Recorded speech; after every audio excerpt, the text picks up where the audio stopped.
Hello, this is a little tutorial on how you complete activity 3 this week. So noticing patterns is an essential part of the scientific process. Scientists collect data, look for patterns, and ask questions about the patterns they see, and then collect more data to answer those questions. So this assignment is to help you practice finding patterns and writing a question about the patterns that you see. Now, a lot of times kids get to the part with the questions and they think, I don't have any questions, and they write, IDK or no questions. Well, that is not okay. If I ask you to come up with a question, it means that you're actually practicing making a question. And so it's not necessarily about something that you're not sure about or a question that you want me to answer. It's a question that you could, as a scientist, go and try and answer about whatever the phenomenon, the pattern, the picture, whatever it might be. So if you get stuck, though, because it can be really hard to come up with questions, what you can do is you can turn your observation into a question. So for example, you notice there are a lot of small rocks. You might wonder, why are there more small rocks than large rocks? Or maybe you might wonder, what kind of rocks are they? Or where did the rocks come from? Or whatever it might be. So you can just take something that you see in there and just turn it into a question. So think about the who, the what, the when, the where, the hows, and the whys. Why are these rocks here? How did they get so small? What kinds of rocks are they? That kind of thing. So on the next slides, we're going to practice. So you're going to look at the photo and make an observation of a pattern you see and ask a question about it. So in this one, you have a hint. Where do you see moss? So you might look at this photo and think about, see if you notice any patterns on where the moss is growing on the trees. And then you would click over here and you would say, I noticed, the moss is on the bottom of the, that's not a question. I noticed the moss is on the bottom of the trees. And then down here you'd say, why is the moss on the bottom of the trees and not the top? Or when does the moss grow? Or where did the moss come from? Any of those sorts of things you can put as your question.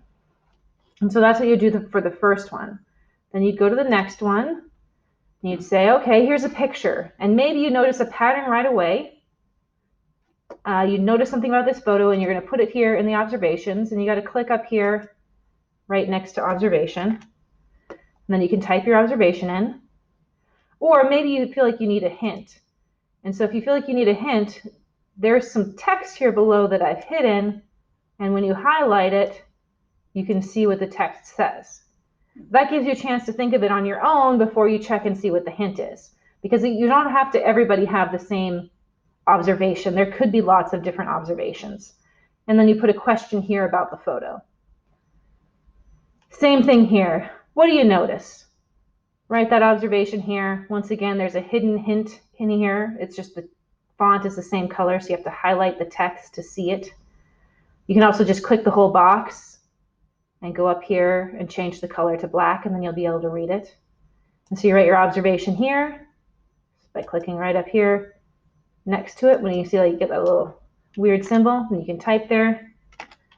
And the same thing, you come up with a question related to it, and you type that there. On this one, we're learning about different kinds of data, and you can read more here. So here's a link, and on this page, if you click here, which you can't see it opening, it'll open you up to a page that talks about different kinds of data and data collection. Or there's a little video here. Qualitative, touch, taste, see. Quantitative. Okay, and so then that'll also help you figure out the difference between qualitative and quantitative. Then you go over here and you say, okay, one of these is the definition for qualitative. And so you're going to drag whichever one of these two here you think is the definition. So you're going to drag it whichever one you think it is over there. And then you're going to think, is each of these an example of qualitative or quantitative? And the trick to it is just thinking, does this involve numbers? So if you count penguins, Do you get a number? Yep. So if you get a number for counting penguins, then you draw that over to quantitative. If you were to describe the shape of a galaxy, would you do it with numbers? Probably not. So that's going to be qualitative. Okay? And then these will be over here too. You know, you'd have this one down here, right? And so you keep going with that until you have them all sorted out. And then if you want to check your answers, you can click here, and that'll have the answer key, and you can double check what you did. Okay, so that's what you do on this slide. This one here, you are going to skip. You're going to skip this one because we're not doing the BioCube part yet because it's too smoky outside, so you're going to skip it. Then down here, there's a short little video clip, and it talks about how human beings notice patterns and why we need to be careful about what patterns we notice and that we check what they are with data. So you can watch that there. If you wanted to watch the whole episode, you can go and do this, but you don't have to do that. But you can watch this video and answer the question, and that's what you do for this activity.